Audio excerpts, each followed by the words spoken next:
बियाह शादी होई आ जेकरा से होई तो उनके से ही बात कही। अरे कि सैया जहड़ा में गबन करैती रजाई लेखा काम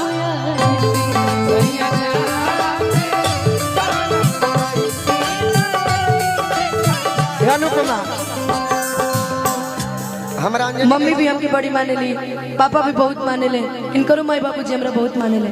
तो हम पहले भी कहले रही कि दोस्ती ऐसने रही जैसन आजीवन चलेला हमरा। बाकी रहुआ के हम बड़ भाई हमेशा मरले बनी आजीवन में। और अभी जोन बात हो रहल बा चाहे जोनो भी हंसी मजाक होके सही बात ई अब खाली मंच तक सीमित। हां एकरा के निजी जीवन में हमार कोनो मतलब नहीं। अरे जो भी कहना है मुस्कुरा